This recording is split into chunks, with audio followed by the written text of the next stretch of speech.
Bienvenidos a Historias de Sobrevivientes. Yo soy Sama Kilian y yo te lo cuento. Y si es la primera vez que ves alguno de mis videos, no olvides suscribirte a mi canal y darle a la campanita para que te avise cada vez que subo un video.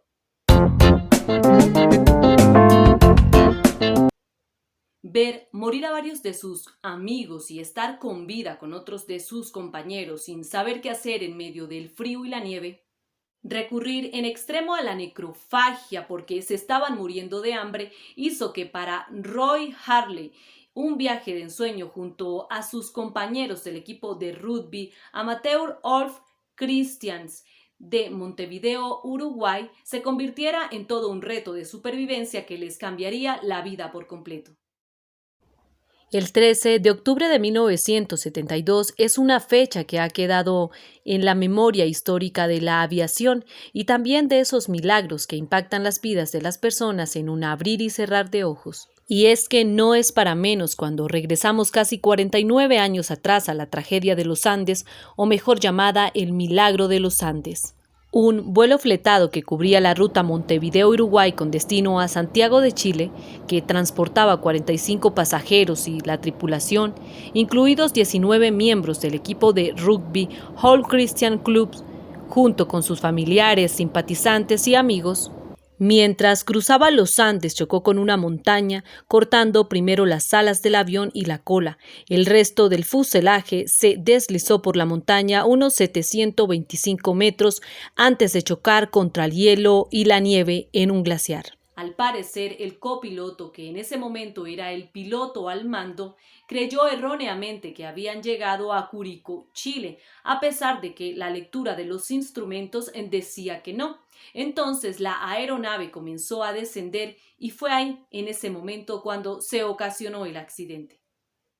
Roy Harley, quien para entonces tenía 20 años y viajaba con sus compañeros de grupo de rugby en el avión de serie FAU 571, nunca imaginó que el sueño de jugar con Hull Boys Club en el equipo de rugby inglés en Chile se convirtiera en algo que no sucedería porque la vida les tenía destinado un partido mucho más complejo y era enfrentarse a sus propios miedos para lograr salir con vida de los Andes. Y es que cuando se dieron cuenta estaban en medio del fuselaje con personas fallecidas, otras agonizando y en medio del frío intenso del glacial.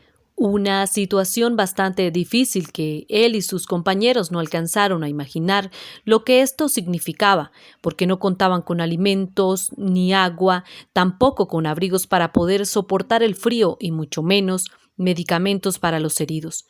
Pero según dijo Roy en una de sus conferencias, él y sus compañeros, al pasar la primera noche del accidente, comprendieron que debían organizarse para poder sobrevivir.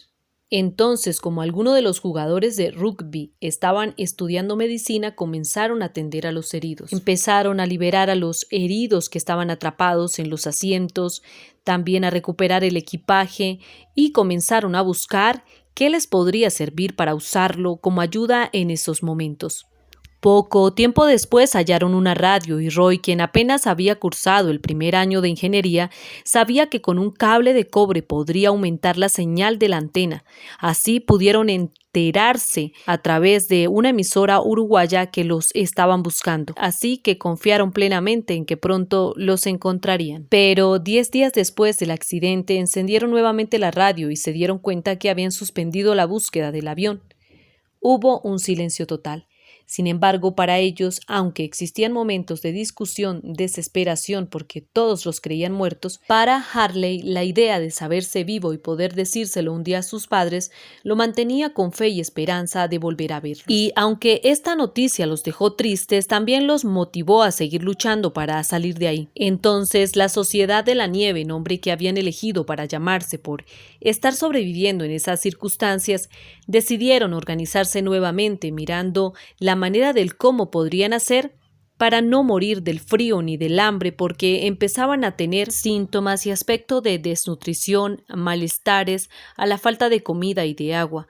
Por eso se dividieron en equipos liderados por Roberto Canessa y Nando Parra, quienes, a pesar de haber perdido a su madre y a su hermana en la tragedia, mantenían un espíritu de lucha que les permitió motivar también al resto. Su trabajo en equipo los fortaleció y aunque la situación de verse así podría haber generado en ellos mucho dolor y agobio, dice Harley que eran un equipo de trabajo con una fuerza increíble para sobrevivir, que no había lugar para los deprimidos, ya nadie lloraba porque estaban enfocados en cómo salir de la montaña. Por eso, cuando sus únicas provisiones, que eran una barra de chocolate, 2 turrones y 2 frascos pequeños de mermelada se acabaron, pasaron a la suela de los zapatos, la pasta dental y los cigarrillos que habían encontrado en algunos equipajes. Y ya cuando se dieron cuenta que no tenían nada, que prácticamente estaban en las últimas, que se estaban muriendo, la única solución era comer la carne de sus compañeros,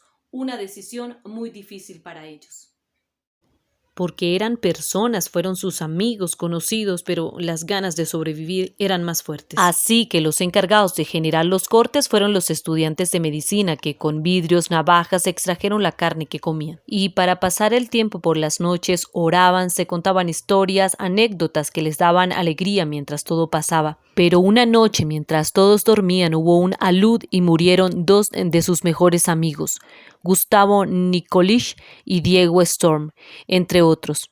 Por eso, después de haber pasado por la muerte de sus compañeros, se dieron cuenta que si seguían ahí, la nieve muy probablemente los mataría.